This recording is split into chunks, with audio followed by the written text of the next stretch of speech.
50-50 reading ನಿಮಗೆ ಅನ್ವಯಿಸಿದರೆ ಅಥವಾ ರೆಸೋನೇಟ್ ಆದರೆ ಮಾತ್ರ ತೊಗೊಳ್ಳಿ, ಇಲ್ಲಾಂದರೆ ಬಿಟ್ಬಿಡಿ. ಇನ್ನು ಕಾರ್ಡ್ಸ್ನ ಶಫಲ್ ಮಾಡಿದಾಗೆ ನನಗೆ first card queen of pentacles ಬಂದಿದೆ.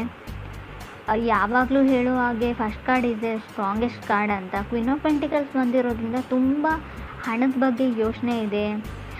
ಸೊ ನಿಮ್ಗೇನಾದರೂ ಮ್ಯಾಟರ್ ಆಗುತ್ತೆ ಒಂದು ವಿಷಯ ಅಂದರೆ ಅದು ಕೆಲಸದ ವಿಷಯ ಅಂತ ಅನಿಸುತ್ತೆ, ಸ್ಟೆಬಿಲಿಟಿ ಅಂತ ಅನಿಸುತ್ತೆ, ಬೀಯಿಂಗ್ ರೆಸ್ಪಾನ್ಸಿಬಲ್ ಪರ್ಸನ್ ಅಂತ ಅನಿಸುತ್ತೆ. ತುಂಬ ರೆಸ್ಪಾನ್ಸಿಬಿಲಿಟೀಸ್ನ ತೊಗೊಳ್ತಾ ಇದ್ದೀರಾ ನೀವು ಅಥವಾ ನೀವು ಕನೆಕ್ಟ್ ಆಗಿರೋ ಪಾರ್ಟ್ನರು. ಟೈಮ್ ಟು ಮ್ಯಾನೇಜ್ ಅಂತ ಹೇಳುತ್ತೆ. ಎಲ್ಲನೂ ಹೇಗೆ ಮ್ಯಾನೇಜ್ ಮಾಡ್ಕೊಂಡು ಹೋಗ್ತೀರಾ ಅನ್ನೋದ್ರ ಬಗ್ಗೆ. ಮೇ ಬಿ ನೀವು ಕನೆಕ್ಟ್ ಆಗಿರೋ ವ್ಯಕ್ತಿ ಅಥವಾ ನಿಮ್ಮ ಹಸ್ಬೆಂಡು, ವೈಫು, ಮೇ ಬಿ ಸಿಂಹರಾಶಿಯವರು ಇರ್ಬೋದು. ಕ್ವೀನ್ ಆಫ್ ಪೆಂಟಿಕಲ್ಸ್ ಸರ್ಟನ್ ಆರ್ಡರ್ಸ್ನ ಅಂತ ಹೇಳ್ಬೋದು. ಕೆಲವೊಂದು ಬಿಸ್ನೆಸ್ ಮಾಡ್ತಾಯಿದ್ರೆ ಕೆಲವು ಗೋಲ್ಸ್ನ ರೀಚ್ ಆಗಬೇಕು, ಡೆಡ್ಲೈನ್ ಮುಗಿಯೋದ್ರೊಳಗೆ ವರ್ಕ್ನ ಕಂಪ್ಲೀಟ್ ಮಾಡಬೇಕು. ಸೊ ತುಂಬ everything is taken care of ಅಂತ ಅನಿಸುತ್ತೆ. ಎಲ್ಲನೂ ಮ್ಯಾನೇಜ್ ಮಾಡ್ತಾ ಇದ್ದೀರಾ ನೀವು. ಸೊ ಮೇ ಬಿ ಕೆಲವ್ರಿಗಿದು ಹೊಸದಾಗಿ ಯೂಶ್ವಲಿ ಏನಾದರೂ ಇನ್ವೆಸ್ಟ್ಮೆಂಟ್ ಮಾಡ್ತಾಯಿದ್ರು ಕೂಡ ಕ್ವೀನ್ ಆಫ್ ಪೆಂಟಿಕಲ್ಸ್ ಕಾರ್ಡ್ ಬಂದಿರುತ್ತೆ. ಯಾವುದ್ರ ಮೇಲಾದರೂ ಇನ್ವೆಸ್ಟ್ಮೆಂಟ್, ನಿಮ್ಮ ವೈಫು ನಿಮ್ಮ ಪಾರ್ಟ್ನರ್ಗೋಸ್ಕರನೋ ಏನಾದರೂ ಶಾಪಿಂಗ್ ಮಾಡ್ತಾಯಿದ್ರೆ, ಗಿಪ್ಪರ್ಟಿ ತೊಗೊಳ್ತಾ ಇದ್ರು ಕೂಡ ಈ ಕಾರ್ಡ್ ಬಂದಿರುತ್ತೆ. ಸೆಕೆಂಡ್ ಕಾರ್ಡ್ ನನಗೆ ಹ್ಯಾಂಗ್ ಮ್ಯಾನ್ ಬಂದಿದೆ. ಸೊ ಕೆಲವೊಮ್ಮೆ ಜಸ್ಟ್ ವೇಟ್ ಅಂತ ಹೇಳುತ್ತೆ. ಮೇ ಬಿ ಏನಾದರೂ ತೊಗೊಳ್ಬೇಕು ಅಂತ ಅಂದ್ಕೊಂಡಿದ್ರೆ, ಯಾರಿಗೋಸ್ಕರನಾದರೂ ಪರ್ಚೇಸ್ ಮಾಡ್ಕೊಳ್ತಾ ಇರ್ಬೋದು, ಎಲ್ಲಾದರೂ ಏನಾದರೂ ಇನ್ವೆಸ್ಟ್ ಮಾಡ್ತಾಯಿದ್ರು ಕೂಡ ಸೆಕೆಂಡ್ ಕಾರ್ಡ್ ಹ್ಯಾಂಗ್ ಮ್ಯಾನ್ ಬಂದಿರೋದು ವೇಟ್ ಅಂತ ಹೇಳ್ತಾ ಇದೆ ಕಾರ್ಡು. ಸ್ವಲ್ಪ ವಿಚಾರಿಸಿ ಅದ್ರ ಬಗ್ಗೆ ಪೇಪರ್ಸ್ನ, ಡಾಕ್ಯುಮೆಂಟ್ಸ್ನ ವೆರಿಫೈ ಚೆನ್ನಾಗಿ ಮಾಡಿಕೊಂಡು ಮುಂದುವರಿರಿ ಅಂತ ಹೇಳ್ಬೋದು. ಟೂ ಬ್ಯುಸಿ ಅಂತ ಅನಿಸುತ್ತೆ. ಸೊ ಮೇ ಬಿ ನಿಮ್ಮ ಪಾರ್ಟ್ನರ್ ನಿಮ್ಮ ಥರನೇ ಇರ್ಬೋದು. ಮಿರರಿಂಗ್ ಆಫ್ ಈಚ್ ಅದರ್ ಅಂತ ಹೇಳ್ತೀವಿ. ನೀವು ಹೇಗಿದ್ದೀರೋ ಆ ಪರ್ಸನ್ನು ಕೂಡ ಹಾಗೆ ಇದ್ದಾರೆ ಅಂತ ಹೇಳ್ಬೋದು. ನೀವು ನಿಮ್ಮ ಕೆಲಸ ಮತ್ತು ಹಣದ ಬಗ್ಗೆ ತುಂಬ ಯೋಚನೆ ಮಾಡ್ತೀರಾ, ಕೆರಿಯರ್ ಆ್ಯಂಡ್ ಮನಿ ಬಗ್ಗೆ. ಸೊ ಅದರ್ ಪರ್ಸನ್ನು ಆ ಥರನೇ ಇರೋ ಪರ್ಸನ್ ಜೊತೆ ನೀವು ಕನೆಕ್ಟ್ ಆಗಿದ್ದೀರಾ ಕೆಲವರು. ಸೊ ಮೇ ಬಿ ಮನೆ ತೊಗೊಳ್ಬೇಕು ಅಂತ ಡಿಸೈಡ್ ಮಾಡಿದ್ದೀರಾ, ಅಥವಾ ರೀಪ್ಲೇಸ್ ಮಾಡಬೇಕು ಕಾರು ಅಥವಾ ವೆಹಿಕಲ್ಸ್ನ, ಇದನ್ನು ಎಕ್ಸ್ಚೇಂಜ್ ಮಾಡಿ ಬೇರೆ ತೊಗೊಳ್ಬೇಕು, ಇದು ಹಳೇದಾಯಿತು. ಕೆಲವ್ರಿಗೆ difficulty to meet eye to eye ಅಂತ ಕಾರ್ಡ್ ಹೇಳುತ್ತೆ. ನೀವು ಕನೆಕ್ಟ್ ಆಗಿರೋ ಪರ್ಸನ್ನ ಅಥವಾ ಕನೆಕ್ಟ್ ಆಗಬೇಕು ಅಂತ ಅಂದ್ಕೊಂಡಿರೋ ಪರ್ಸನ್ ಕೂಡ ಕಣ್ಣಲ್ಲಿ ಕಣ್ಣಿಟ್ಟು ನೋಡೋಕೆ ಆಗ್ತಾ ಇಲ್ಲ ನಿಮಗೂ ಅಥವಾ ಅದರ್ ಪರ್ಸನ್ಗೂ ಅಂತ ಅನಿಸುತ್ತೆ. ಸೊ ಕೆಲವ್ರಿಗೆ ನೀವು ವೇಟ್ ಮಾಡು ಅಂತ ಹೇಳ್ತಾ ಇದ್ದೀರಾ ನೀವು ಅಥವಾ ಅದರ್ ಪರ್ಸನು. ಸೊ ಅವರಿಗೆ ಸೀರಿಯಸ್ ರಿಲೇಷನ್ಶಿಪ್ ಬೇಕಾಗಿದೆ, ಬಟ್ ನೀವು ಯಾವುದೇ ಡಿಸಿಷನ್ನ ಹೇಳ್ತಾ ಇಲ್ಲ ನೀವು ಅಥವಾ ಅದರ್ ಪರ್ಸನ್ನು. ಯಾವಾಗಲೂ ಅವ್ರನ್ನ ವೇಟ್ ಮಾಡು ಅಂತಲೇ ಹೇಳ್ತಾ ಇದ್ದೀರಾ. ಸೊ ತುಂಬ ಗೊತ್ತಾಗ್ತಾ ಇಲ್ಲ ಲೈಫಲ್ಲಿ ಏನು ಆಗ್ತಾ ಇದೆ ಅಂತ. ಹ್ಯಾಂಗ್ ಮ್ಯಾನ್ ಇರೋದ್ರಿಂದ ತುಂಬ ದಿ ಕ್ಯಾಂಟ್ ಹ್ಯಾಂಡಲ್ ಅಂತ ಹೇಳ್ಬೋದು. ಕೆಲವು ವಿಷಯಗಳನ್ನ ಅವ್ರಿಗೆ ಮ್ಯಾನೇಜ್ ಮಾಡೋಕ್ಕಾಗ್ತಾ ಇಲ್ಲ. ಸೊ ಯಾರೂ ಮೂವ್ ಮಾಡೋಕ್ಕೆ ರೆಡಿ ಇಲ್ಲ, ನೀವಾಗಿರ್ಬೋದು ಅಥವಾ ಅದರ್ ಪರ್ಸನ್ನು. ಈ ಥರ ಹೇಳ್ತಾ ಇದ್ದೀನಿ ಅಂತ ತಪ್ಪು ತಿಳ್ಕೊಳ್ಬೇಡಿ, ನಿಮ್ಮ ಮನಸ್ಸಲ್ಲಿ ಏನಿದೆ ಅಂತ. ಸೊ ಕಾರ್ಡಲ್ಲಿ ಕೂಡ ನನಗೆ ಅರ್ಥ ಆಗ್ತಾ ಇಲ್ಲ. ಸೊ ಯಾವುದೇ ಡಿಸಿಷನ್ನ ತೊಗೊಳ್ಳೋಕ್ಕೆ ನೀವು ರೆಡಿ ಇಲ್ವೋ ಅಥವಾ ನೀವು ಕನೆಕ್ಟ್ ಆಗಿರೋ ಪರ್ಸನ್ ರೆಡಿ ಇಲ್ವೋ.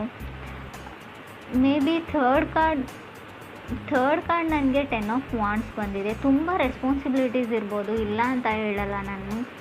ನಿಮಗಿದೆಯೋ ತುಂಬ ಮನೆ ಜವಾಬ್ದಾರಿ ಎಲ್ಲ ಇದೆಯೋ, ಅಥವಾ ಮನೆಯಲ್ಲಿ ಇರೋ ಸಿಬ್ಲಿಂಗ್ಸ್ನ ಸೆಟಲ್ ಮಾಡಬೇಕು, ತುಂಬ ತೊಂದರೆಗಳಿರ್ಬೋದು, ಅಥವಾ ಅದರ್ ಪರ್ಸನ್ಗಿರ್ಬೋದು, ಎಲ್ಲ ಸರಿ. ಬಟ್ ಎಷ್ಟು ಅಂತ ವೇಟ್ ಮಾಡಬೇಕು ಅದರ್ ಪರ್ಸನ್. ಅವ್ರ ಮನೆಯಲ್ಲೂ ಕೂಡ ಕೆಲವು ತೊಂದರೆ ತಾಪತ್ರೆಗಳಿರುತ್ತೆ, ಫ್ಯಾಮ್ಲಿ ಕಡೆಯಿಂದ ಪ್ರೆಷರ್ ಇರುತ್ತೆ ಅವ್ರಿಗೂ ಕೂಡ. ಸೊ ನಿಮ್ಗಾಗಲ್ಲ ಅಂದರೆ ಅವ್ರ ಪಾಡಿಗೆ ಅವ್ರಿಗೆ ಬಿಟ್ಟರೆ ಅವ್ರ ಲೈಫಲ್ಲಿ ಅವ್ರು ಸೆಟಲ್ ಆಗಬಹುದು ಅಂತ ಕಾರ್ಡ್ ಹೇಳುತ್ತೆ. ಫಿಫ್ತ್ ಕಾರ್ಡ್ ನನಗೆ 7 ಆಫ್ ವಾಂಡ್ಸ್ ಬಂದಿದೆ. ಸೊ ಕೆಲವ್ರಿಗೆ ನಾನು ಚೆನ್ನಾಗಿಲ್ಲ ಅಂತ ಅನ್ನಿಸ್ತಾ ಇರ್ಬೋದು. ನೋಡೋದಕ್ಕೆ ಫಿಸಿಕಲ್ ಅಫಿಯರೆನ್ಸಲ್ಲಿ ನನ್ನನ್ನು ಯಾರೂ ಇಷ್ಟಪಡಲ್ಲ, ಸೊ ಏನು ಆ ಥರ ಒಂದು ಭಾವನೆ ಇದ್ದರೂ ಕೂಡ 7 ಆಫ್ ವಾಂಡ್ಸ್ ಬಂದಿರುತ್ತೆ. ಸೊ ಅದರ್ ಪೀಪಲ್ ಪೊಸಿಷನ್ಗೆ ಫೈಟ್ ಮಾಡ್ತಾ ಇರ್ಬೋದು, ನನಗೆ ಸಿಗ್ತಾ ಇಲ್ಲ. ಸೊ ನಿಮಗೂ ಬೆಟರ್ ಪರ್ಸನ್ ಸಿಗುತ್ತೆ, ಪೊಸಿಷನ್ ಸಿಗುತ್ತೆ, ತಾಳ್ಮೆ ಇರಲಿ ಅಂತ ಕಾರ್ಡ್ ಹೇಳ್ತಾ ಇದೆ. ಸೊ ಫಿಫ್ತ್ ಕಾರ್ಡ್ ನನಗೆ ಲವರ್ಸ್ ಕಾರ್ಡ್ ಬಂದಿದೆ. ಮೇ ಬಿ ಕೆಲವ್ರಿಗೆ ಲವರ್ಸ್ ಕಾರ್ಡ್ ಬಂದರೆ ವೆರಿ ಇಂಪಾರ್ಟೆಂಟ್ ಚಾಯ್ಸ್ ಇರೋ ಡಿಸಿಷನ್ನ ತೊಗೊಳ್ಬೇಕಾಗುತ್ತೆ. ಸೊ ಯೂನಿಯನ್ನ ಹೇಳುತ್ತೆ. ಕೆಲವೊಮ್ಮೆ ಲವರ್ಸ್ ಕಾರ್ಡ್ ನಿಮ್ಮ ಎಕ್ಸು ಕಮ್ಬ್ಯಾಕ್ ಆಗೋದನ್ನು ಕೂಡ ರೀಪ್ರೆಸೆಂಟ್ ಮಾಡುತ್ತೆ, ಅಥವಾ ನೀವು ಒಂದು ರೀಕನೆಕ್ಟ್ ಆಗಬೇಕು ಅನ್ನೋ ಒಂದು ಮಿಷನ್ನಲ್ಲಿ, ಸೊ ಪರ್ಪೋಸಲ್ಲಿ ಮೂವ್ ಆಗ್ತೀರಾ, ಸೊ ಗಾರ್ಡನ್ ಮಾಡ್ತೀರಾ ಆ ವ್ಯಕ್ತಿ ಮುಂದೆ ಅಂತ ಹೇಳ್ಬೋದು. ಸೋಲ್ತೀರಾ, ಎಲ್ಲದಕ್ಕೂ ರೆಡಿ ಅಂತ ಹೇಳ್ತೀರಾ, ಎಸ್ ಅಂತ ಹೇಳ್ತೀರಾ ಅಂತ ಕೂಡ ಕಾರ್ಡ್ ಹೇಳ್ತಾ ಇದೆ. 6 ಕಾರ್ಡ್ ನನಗೆ ಎಂಪ್ರರ್ ಬಂದಿದೆ. ಎಂಪ್ರರ್ ಓನ್ ಯುವರ್ ಪವರ್ ಅಂತ ಹೇಳುತ್ತೆ. ನೀವು ನಿಮ್ಮ ಪಾರ್ಟ್ನರ್ಗೋಸ್ಕರ ಗಿಫ್ಟ್ನ ಬೈ ಮಾಡ್ತಿದ್ದೀರೋ, ಆಲ್ರೆಡಿ ಆ ಗಿಫ್ಟ್ನ ಅವರಿಗೆ ಪ್ರೆಸೆಂಟ್ ಮಾಡಿರ್ಬೋದು, ಅಥವಾ ಅದರ್ ಪರ್ಸನ್ ನಿಮಗೋಸ್ಕರ ಏನಾದರೂ ಮಾಡ್ತಾ ಇರ್ಬೋದು ಅಂತ ಕೂಡ ಕಾರ್ಡ್ ಹೇಳ್ತಾ ಇದೆ. ಸೊ ಕೆಲವ್ರಿಗೆ ಯಾರಿಗಾದ್ರೂ ನೀವು ಸಾರಿ ಕೇಳಬೇಕು, ಅಪಾಲಜಿ ಕೇಳಬೇಕು ಅಂತ ಅಂದ್ಕೊಂಡಿದ್ರು ಕೂಡ ಎಂಪ್ರರ್ ಯಾವ ಥರ ಅಂದರೆ ನೀವು ಸಾರಿ ಕೇಳೋ ಅವಶ್ಯಕತೆ ಇಲ್ಲ, ನೀವು ಮಾಡಿದ ಸರಿಯಾಗೇ ಇದೆ ಅಂತ ಕಾರ್ಡ್ ಹೇಳುತ್ತೆ. ಮೇ ಬಿ ಇದು ಕೆಲವ್ರಿಗೆ ಮಾತ್ರ ಅನ್ವಯಿಸುತ್ತೆ ಫ್ರೆಂಡ್ಸ್, ಎಲ್ರಿಗೂ ಅಲ್ಲ. ನಾನು ಹೇಳ್ತಾ ಇರೋದನ್ನು ತಪ್ಪಾಗಿ ತಿಳ್ಕೊಳ್ಬೇಡಿ, ನಾನು ಏನೇ ಮಾಡಿದರೂ ಸರಿಯಾಗಿ ಮಾಡ್ತೀನಿ ಅಂತ. ಕೆಲವೊಮ್ಮೆ ಕೆಲವ್ರಿಗೆ ಯಾರಿಗಾದ್ರೂ ನೀವು ಕ್ಷಮೆ ಕೇಳಬೇಕು ಅಂತ ಅಂದ್ಕೊಂಡಿದ್ರೆ ನಾಟ್ ಗುಡ್ ಅಂತ ಕಾರ್ಡ್ ಹೇಳುತ್ತೆ.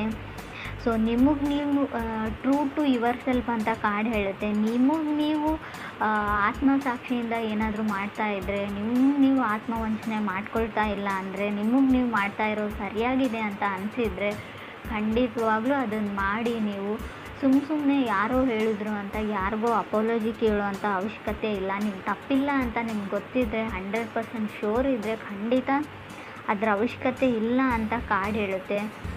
ಸೊ ಈ ಥರ ನೀವು ಥಿಂಕ್ ಮಾಡ್ತಾ ಇದ್ದೀರೋ, ಅಥವಾ ನೀವು ಕನೆಕ್ಟ್ ಆಗಬೇಕು ಅಂತ ಅಂದ್ಕೊಂಡಿರೋ ವ್ಯಕ್ತಿ, ಕನೆಕ್ಟ್ ಆಗಿರೋ ವ್ಯಕ್ತಿ ಕೂಡ ಇರ್ಬೋದು. 8 ಕಾರ್ಡ್ ನನಗೆ ಸ್ಟಾರ್ ಕಾರ್ಡ್ ಬಂದಿದೆ. ಖಂಡಿತ ಹೋಪ್ ಇದೆ, ನಿಮಗೆ ಫಾಸ್ಟ್ ಪರ್ಸನ್ ಬರ್ತಾರೆ. ಎಕ್ಸ್ ಬ್ಯಾಕ್ ಆಗಬೇಕು ಅಂತ ಯಾರಿಗಾದ್ರೂ ಅನಿಸಿದರೆ, ಆಲ್ರೆಡಿ ಬ್ರೇಕಪ್ ಆಗಿದೆ, ಖಂಡಿತ ಆ ವ್ಯಕ್ತಿ ಬರ್ತಾರೆ. ಹೋಪ್ನ ಇಟ್ಕೊಳ್ಬೋದು. ಸ್ಟಾರ್ ಕಾರ್ಡ್ ಕೆಲವೊಮ್ಮೆ ಫೇಮಸ್ ಪರ್ಸನ್ನ ರೀಪ್ರೆಸೆಂಟ್ ಮಾಡುತ್ತೆ. ನಿಮ್ಮ ಕ್ಲಾಸಲ್ಲಿ ಫೇಮಸ್ ಇರ್ಬೋದು, ನೀವು ಕೆಲಸ ಮಾಡೋ ಜಾಗದಲ್ಲಿ ವೈಡ್ ಫೇಮಸ್, ಎಲ್ಲರನ್ನ ಇಂಪ್ರೆಸ್ ಮಾಡ್ತಾರೆ ಆ ವ್ಯಕ್ತಿ. ಮೆಸ್ಮರೈಸಿಂಗ್ ಐಸ್ ಇದೆಯೋ, ಅಥವಾ ನೋಡೋಕೆ ಚೆನ್ನಾಗಿದ್ದಾರೋ, ಸೊ ಆ ಥರ ಇರೋ ವ್ಯಕ್ತಿ ಅಂತ ಹೇಳ್ಬೋದು. ಸೊ ಅದಕ್ಕೆ ನಿಮ್ಗೆ ಅನ್ನಿಸ್ತಾ ಇರ್ಬೋದು, ನಾನು ನೋಡೋಕೆ ಚೆನ್ನಾಗಿಲ್ಲ, ಅವ್ರು ನನ್ನನ್ನು ಆ್ಯಕ್ಸೆಪ್ಟ್ ಮಾಡ್ಕೊಳ್ತಾರಾ, ನಾನು ಹೋಗಿ ಪ್ರಪೋಸ್ ಮಾಡಿದ್ರು ಅಂತ.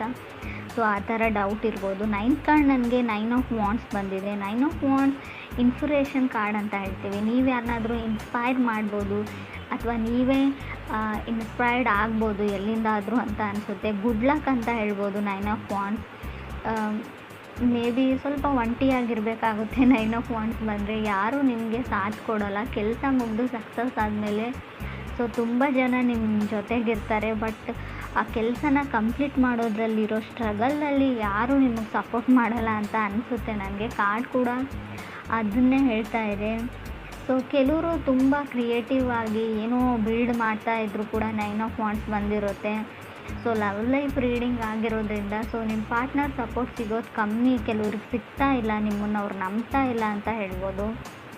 ಸೊ ಮೇ ಬಿ ಅಫಿಷಿಯಲಿ ಅವ್ರಿಗೇನೋ ಬೇಕಾಗಿದೆ, ಅಫಿಷಿಯಲಿ ಅವ್ರು ನೀವು ಮದುವೆ ಆಗಬೇಕು, ಅಥವಾ ಅಲ್ಲಿವರೆಗೂ ಅವ್ರಿಗೆ ನಂಬಿಕೆ ಬರಲ್ಲ, ನೀವೇನೇ ಹೇಳಿದ್ರು ಅವ್ರು ನಂಬ್ತಾ ಇಲ್ಲ ಅಂತ ಹೇಳ್ಬೋದು. 10th ಕಾರ್ಡ್ ನನಗೆ ಹರ್ಮೆಟ್ ಕಾರ್ಡ್ ಬಂದಿದೆ. ಸೊ ತುಂಬ ಟ್ರಸ್ಟ್ ಇಶ್ಯೂಸ್ ಇದೆ ಅಂತ ಹೇಳ್ಬೋದು. ನಂಬಿಕೆ ಪ್ರಶ್ನೆ, ನಿಮ್ಮನ್ನು ನಂಬೋಕೆ ಆಗ್ತಾ ಇಲ್ಲ, ನಿಮ್ಮನ್ನು ನಂಬೋದಾ, ನಾನು ನಿಮಗೋಸ್ಕರ ವೇಟ್ ಮಾಡ್ಬೋದಾ ಅನ್ನೋ ಥಾಟ್ ಎಲ್ಲ ಬರ್ತಾ ಇದೆ ಅವ್ರಿಗೆ. ಸೊ ಖಂಡಿತವಾಗ್ಲೂ ಕೆಲವ್ರಿಗೆ ಇನ್ಸೆಕ್ಯೂರಿಟೀಸ್ ಕಾಡುತ್ತೆ. ಸೊ ನೀವು ಅವರು ನಂಬಿಕೆ ಉಳ್ಕೊಳ್ಳುವಂಥ ಕೆಲಸ ನೀವು ಮಾಡಿಲ್ವೋ, ಅಥವಾ ನಿಮ್ಮ ಪಾರ್ಟ್ನರ್ ಮಾಡಿಲ್ವೋ, ತುಂಬ ಬರ್ಡನ್ ಫೀಲ್ ಆಗ್ತಾ ಇದೆ ಅಂತ ಹೇಳ್ಬೋದು. 9 ಆಫ್ ವಾಂಡ್ಸ್ ಕೆಲವೊಮ್ಮೆ ಬರ್ಡನ್ನು ಕೂಡ ರೀಪ್ರೆಸೆಂಟ್ ಮಾಡುತ್ತೆ, ಅದು ಕೂಡ ರಿಯಲ್ ಬರ್ಡನ್ನು. ಸೊ ಇನ್ನೇನು ಆ ವ್ಯಕ್ತಿ ಮನಸ್ಸನ್ನ ನೀವು ಪರಿವರ್ತನೆ ಮಾಡಿರ್ತೀರ, ಕನ್ವಿನ್ಸ್ ಮಾಡಿರ್ತೀರ ಅಪಾಲಜಿ ಕೇಳಿ. ಸೊ ಸಡನ್ನಾಗಿ ಅವ್ರು ನೀವು ಹಾಕಿರೋ ಎಫರ್ಟ್ಸ್ನೆಲ್ಲ ಬಿಟ್ಬಿಟ್ಟು ಮತ್ತೆ ಹಳೇ ಹರ್ಟ್ ಕಡೆ ಹೋಗಿಬಿಡ್ತಾರೆ. ನೀವು ಹಾಗೆ ಹೇಳಿದ್ರಿ ನನಗೆ, ಹೀಗೆ ಮಾಡಿದ್ರಿ ನನಗೆ. ಸೊ ಅದು ಹಳೇದನ್ನು ಅವ್ರು ಬಿಡ್ತಾ ಇಲ್ಲ. ನೀವು ಹೊಸದಾಗಿ ಏನೇ ಎಫರ್ಟ್ ಹಾಕಿದ್ರು ಕೂಡ, ಏನೇ ಟ್ರೈ ಮಾಡಿದರೂ ಕೂಡ ಅವ್ರ ಮನಸ್ಸು ಆ ಕಡೆನೇ ಹೋಗುತ್ತೆ, ಫಾಸ್ಟ್ ಕಡೆಗೆ ಅಂತ ಹೇಳ್ಬೋದು. ಸೊ ಮೇ ಬಿ ಸೊ ಅವ್ರಿಗೇನೋ ಗೊತ್ತಿಲ್ಲ, ಇನ್ಸೆಕ್ಯೂರಿಟೀಸ್ ಇದೆ, ಅವ್ರು ನಿಮ್ಮನ್ನು ನಂಬೋಕ್ಕಾಗ್ತಾ ಇಲ್ಲ. ಅಗೇನ್ ಸಮಥಿಂಗ್ ನೀವು ಅವ್ರಿಗಿರೋ ಭಾವನೆಗೂ ಕೂಡ ರೆಸ್ಪೆಕ್ಟ್ ಕೊಡಿ, ಅವ್ರಿಗೆ ಹೆಲ್ಪ್ ಮಾಡಿ. ಮೆಂಟಲಿ ಏನಿದೆ ತಲೆ ಒಳಗೆ ಅದನ್ನು ತೆಗಿಯೋಕ್ಕೆ ಹೆಲ್ಪ್ ಮಾಡಿದರೆ ಖಂಡಿತವಾಗ್ಲೂ ಒಂದು ಒಳ್ಳೆ ಎಂಡ್ ಅಂತ ಹೇಳ್ಬೋದು, ರಿಸಲ್ಟ್ ಸಿಗುತ್ತೆ ಅಂತ ಕೂಡ ಕಾರ್ಡ್ ಹೇಳುತ್ತೆ.